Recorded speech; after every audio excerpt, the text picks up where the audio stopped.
that the legislation would go over. So I'm still very encouraged. I don't think this fight is over by any means.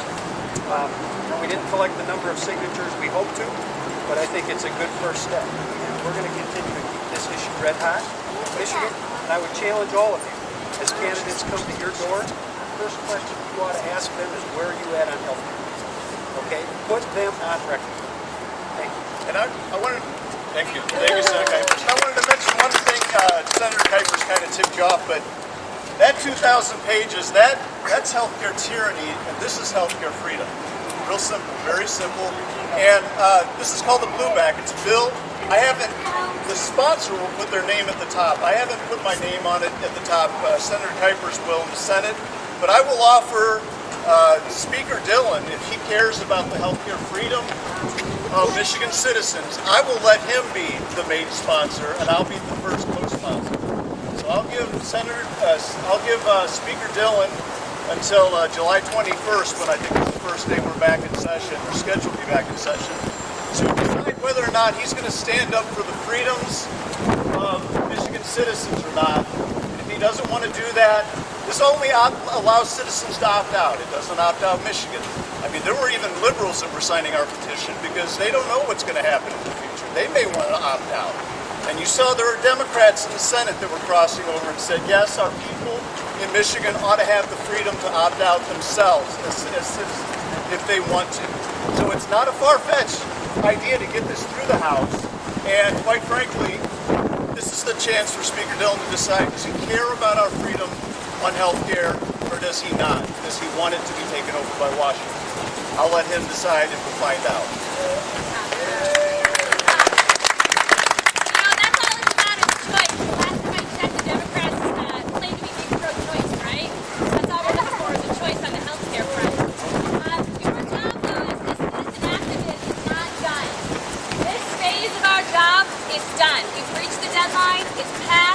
But the next phase, because we're going to need our help. This is not going to go easily, but it's an election year.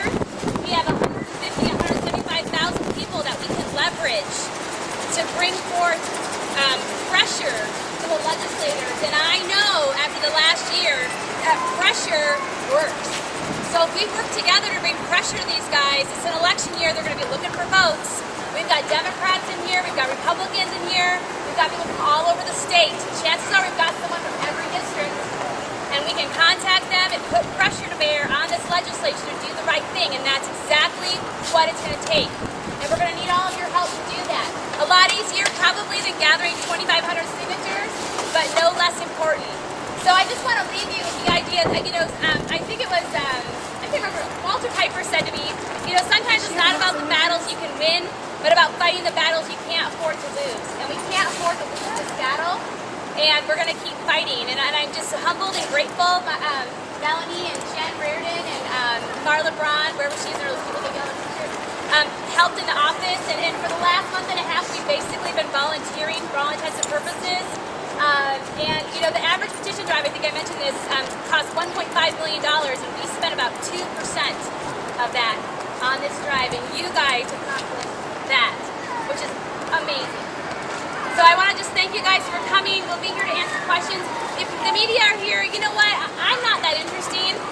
Talk to the volunteers who are out there busting their hump. You saw their hands raised. Get their stories. They deserve to have their stories told because they're average Americans. They're not radicals. They're not what the liberals would like to paint them out to be. They're average Americans who just want to leave a better future for their children and grandchildren. That's all they ask for. Talk to them and get their stories because they have good ones. Yeah, you know what? If you want to ask questions, that's fine. The press. I mean, this was a press conference that we called. If there were people that wanted to ask questions or individually, that's fine. And if you want to come talk to us, that's fine too. And if you want to interview some of the volunteers, like I said, Paul Winter's over there, and we're happy to let you do that too. So we'll hang out here. If you want to come ask us questions, great. Otherwise,